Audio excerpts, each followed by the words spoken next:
Hey friends, welcome to Gunnymoto. Hey, you may have noticed that the intro music was a little bit more rockin'. I had to do that because it matches the terrain today. We go from the top of Schofield Pass all the way down by the Devil's Punchbowl and keep going until we turn up toward Lead King Basin.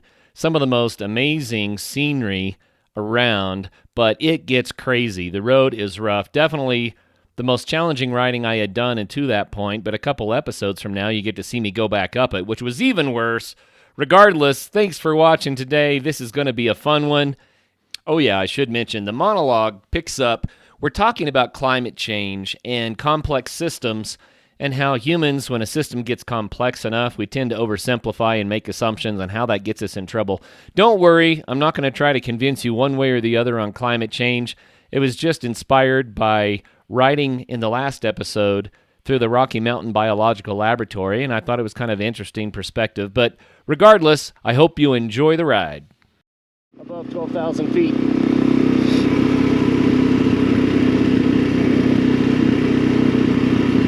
But we're trying to get to Crystal today, and this is as far as I've ever been on this road.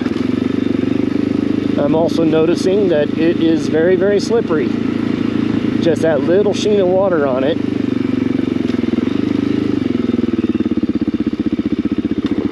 Yeah. Gotta take it easy. This is slippery, slippery mud.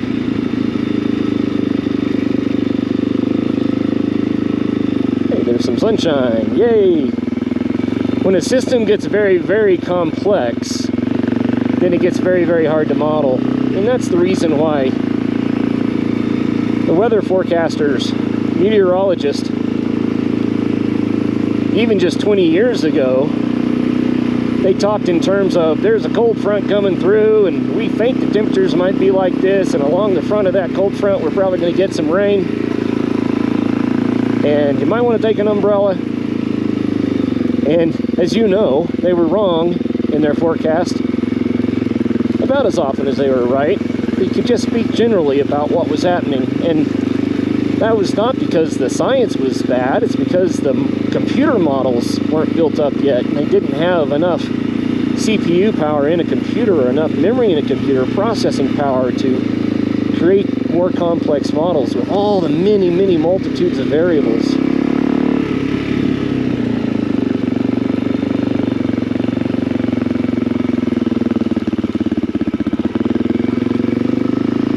Then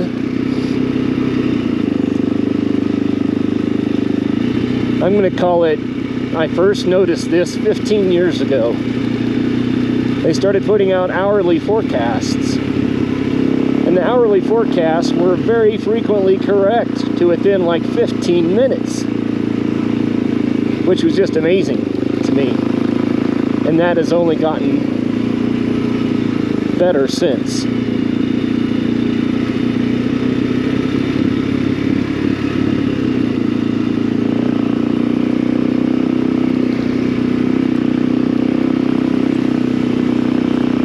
But now they're using extraordinarily, look at that, West Maroon Trail.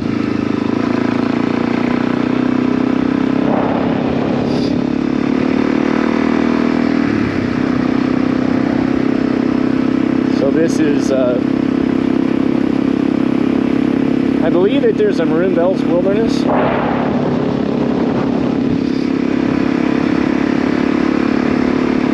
There's, I believe, an Elks, maybe it's an elk, just elk range. And anyway, in the elk range you have the Ruggeds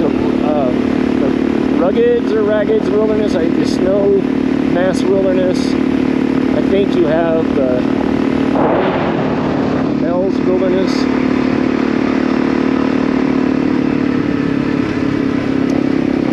We are entering the historic town site of Schofield. In other words, a ghost town, probably nothing left standing. It appears there's a cabin there.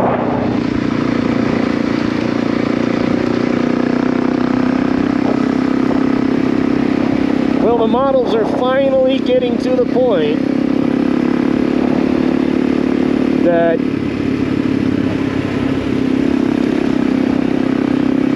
they can do some decent weather predictions. But even then, those weather predictions are only good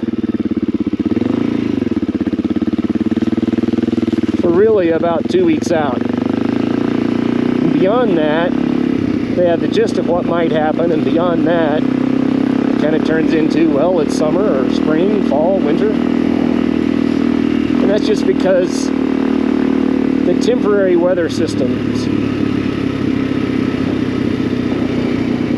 are so complex, just so many variables.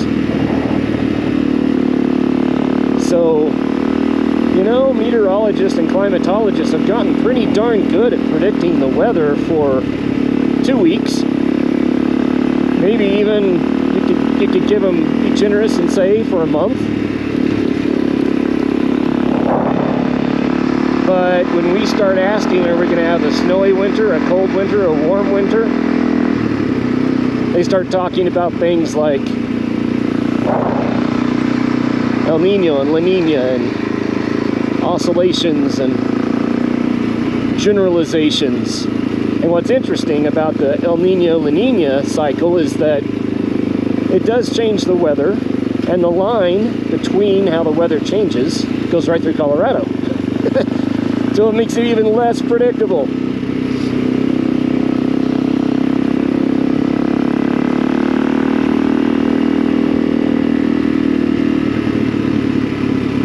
So then we start trying to say, well, how is not the weather changing, but the climate changing year over year over year, or decade over decade, or century over century? And that's where we can see the past a little bit with tree rings and ice core samples. We know about things like ice ages and warming trends. We know that things like huge volcanic eruptions and... Okay, here we go. I think we're getting to something. Narrow, steep road, very experienced drivers. Small, high clearance, four-wheel drive. Okay. What about one-wheel drive, two wheels?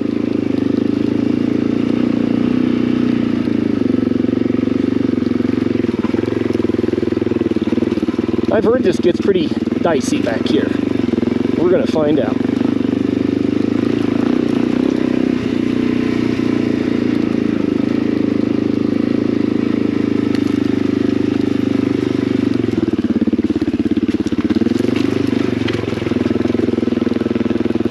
Pretty bony.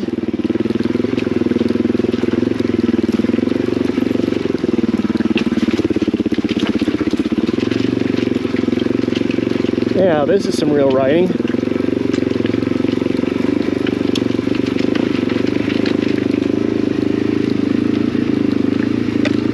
So when we start talking about, oh, beautiful creek, lovely, lovely.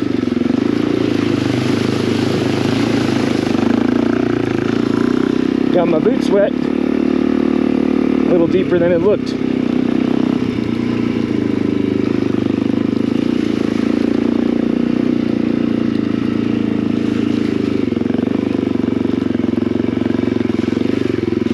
So what kind of computer modeling would be required to predict climate 10 years, 50 years, or 100 years into the future? It's such a complex system that we can only speak in extreme generalities.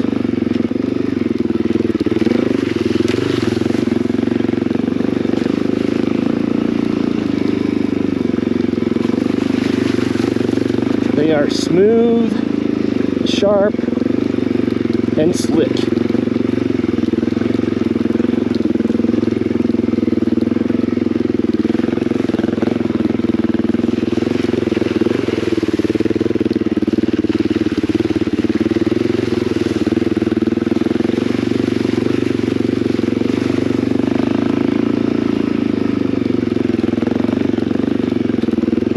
Yeah, even in a Jeep, this would bounce you to pieces. I mean, a Jeep obviously can get through here, but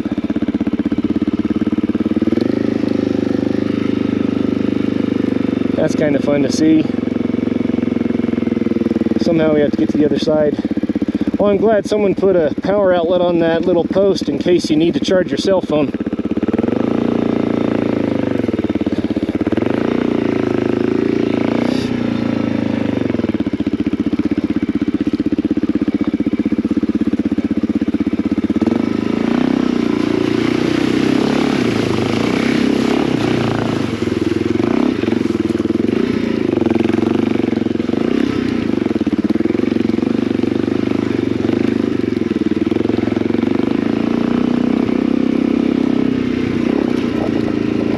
So one thing I know for sure, 100% certainty, any predictions about long-term climate are not completely accurate.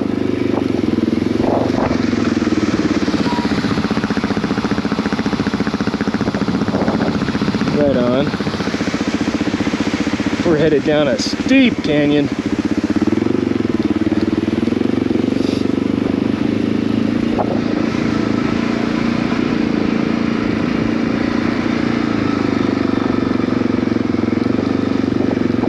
So what does that mean about climate change?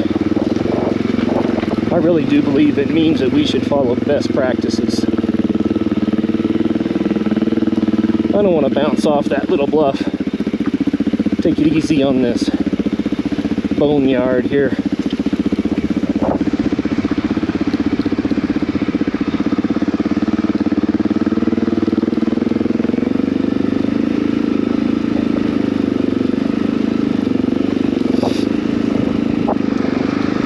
You know, we could kind of make a metaphor out of this road for climate change, though. I should be safe on this road, but if I mess up and go off that bluff, then it's going to be a really big amount of hurt. So it makes sense to be cautious because the penalty is so high for making a mistake.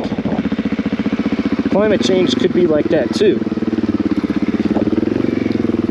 Why not follow best practices and be cautious, even though we can't really predict what the outcomes are going to be long term? We know for sure that there are best practices. And why not play it safe? Better for the environment. But here's where I draw the line.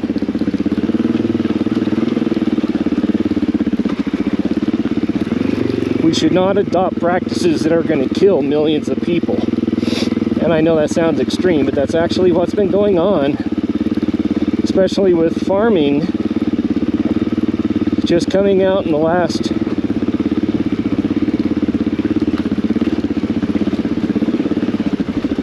year or so, that some agendas, some climate agendas, are reducing the productivity of some of the most productive farming areas. And in so doing, the cost of food's going to increase.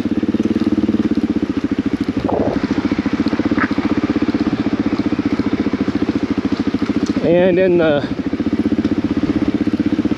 first world countries, this is crazy.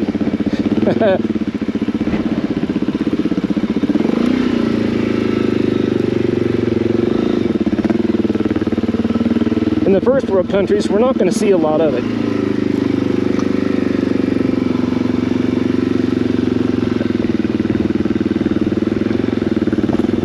Try to avoid that edge over there. Woohoo!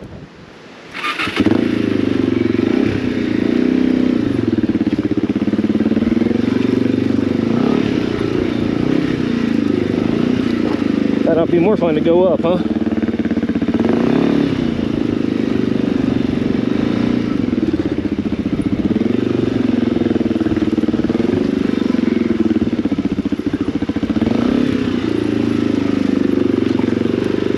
But the people that are already living on the edge, on the margin, kind of like me going down that rocky section there, it doesn't take them a lot to push them over the edge. They're predicting maybe even millions of people may starve in Africa in the near future because of some of these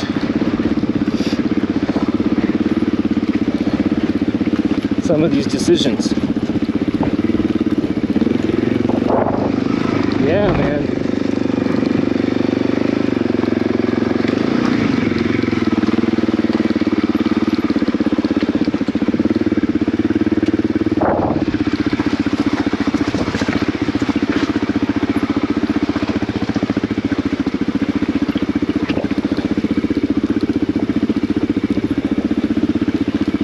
So, I disagree with extreme measures that will kill humans.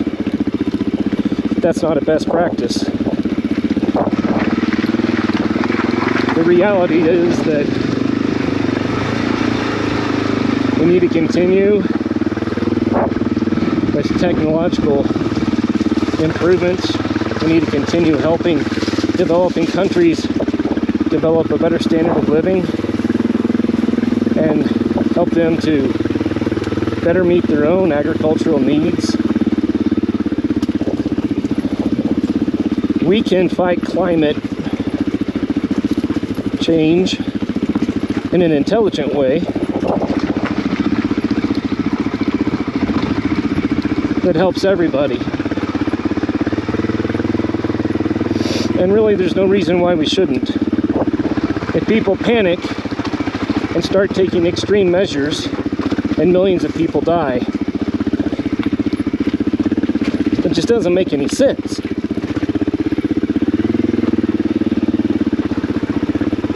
By the way, this is the most extreme motorcycling I've ever done. New record. You can't tell on a GoPro how steep this is, but if I let off the brake, I'd be flying in a heartbeat. And the loose rock and the rough rock, not very forgiving. You know, one thing you can do in a situation like this that helps, and I'm not doing it, is you can keep the engine RPM revved up a little bit, because the spinning of the engine creates a centrifugal effect that balances the bike.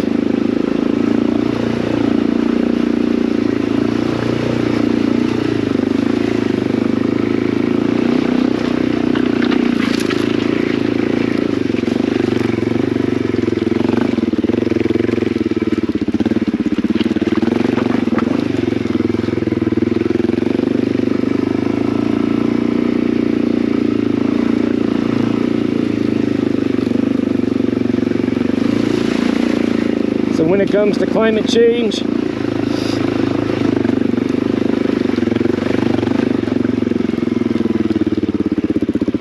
I think we should do safe things. Well, there's a cliff. Work together as a human race for best outcomes by following best practices, which means letting love be our guide, caring for all the people of the planet.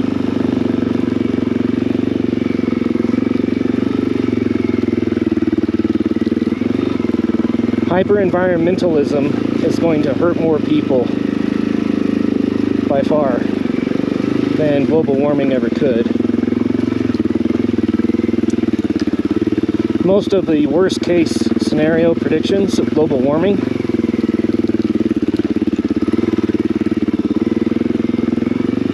are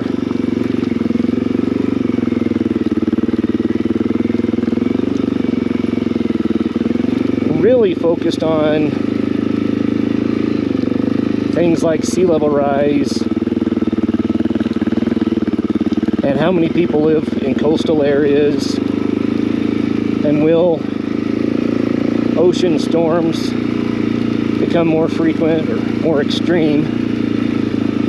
And the funny part about that is a lot of people like to point to bad hurricane seasons and say, see. But then we have hurricane seasons like this year where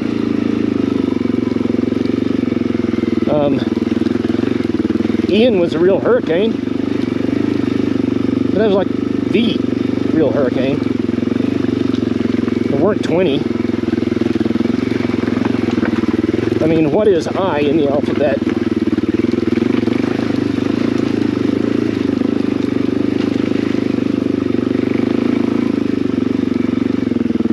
How many named storms have we had? Keeping in mind that we name tropical storms, they're not even hurricanes.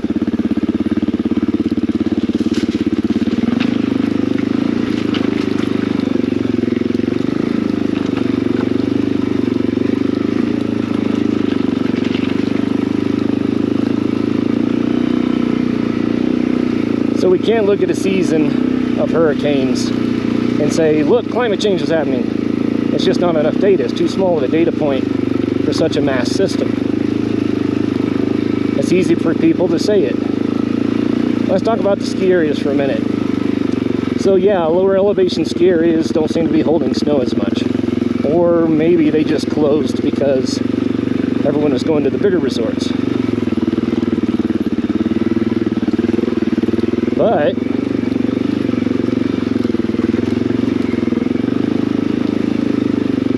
if the ocean temperature increases slightly, then evaporation increases. That sends more water over the continents and increases the snow. People say, yeah, but if it's warm enough that it rains instead of snows, well, what's interesting about that is that the reflectivity of the snow actually cools things off.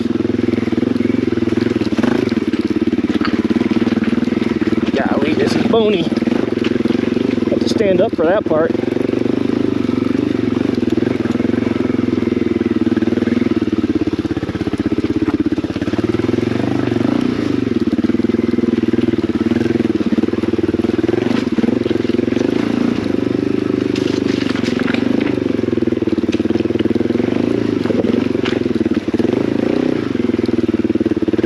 Well, for a long time I've wondered what it would be like to ride a motorcycle on a road like this. And now I know. Doable for an experienced rider. But if you're not experienced, don't come. Just stay away.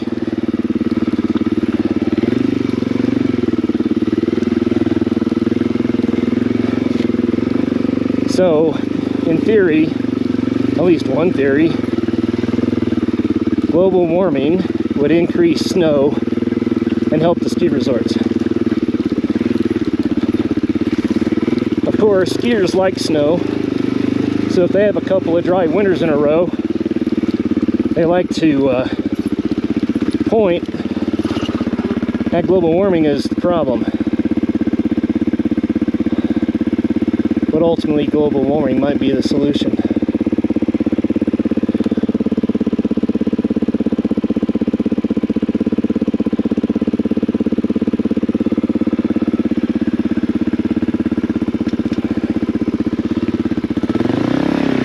We're losing so much elevation that I'm starting to overheat now.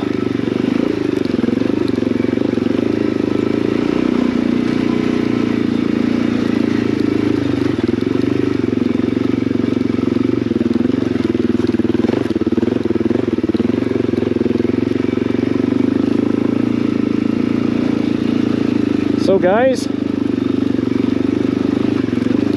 here's the report for Schofield Pass. It's beautiful. No one's back here. If you're on a motorcycle, you better have a lot of experience if you want to go past the town side of Schofield.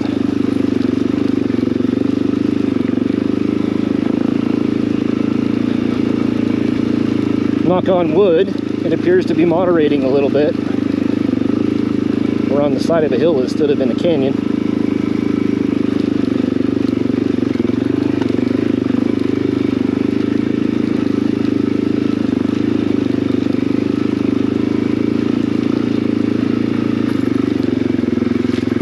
And even with a four-wheel drive, a 4x4, like a lifted Jeep, unless you just really like beating up your Jeep, I don't see this as great. But you know, if you've got an altered Jeep, look at that. Lead King Basin, 1 mile. 1 mile it is. We gotta see this.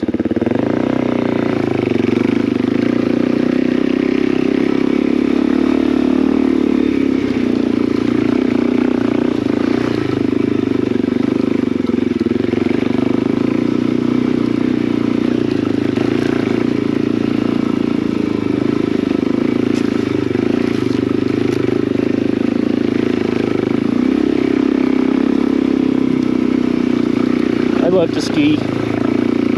I love nature. I love these mountains. This is what makes my heart tick in a lot of ways. For me, coming up here is an act of worship.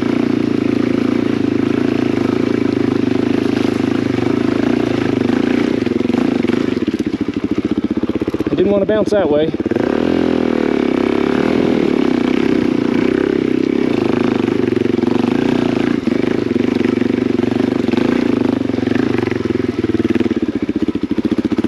That was bony. When I say act of worship, I don't mean I'm worshiping nature. Rather,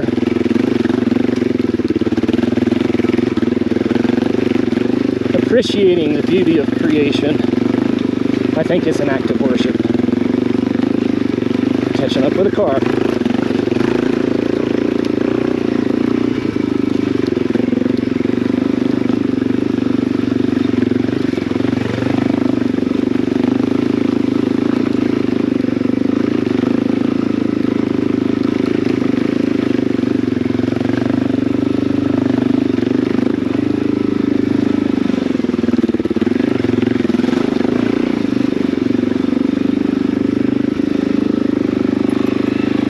Good reason to take a break.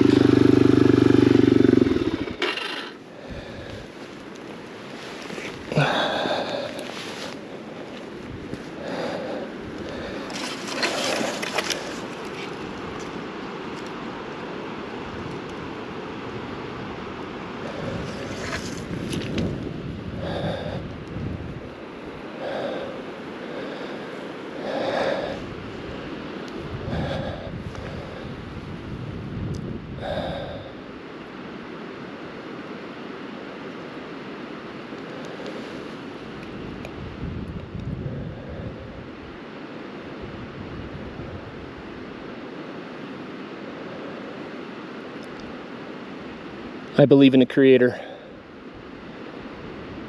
I believe in purpose. I believe in design, infinite design. I believe in powers that are greater than ourselves.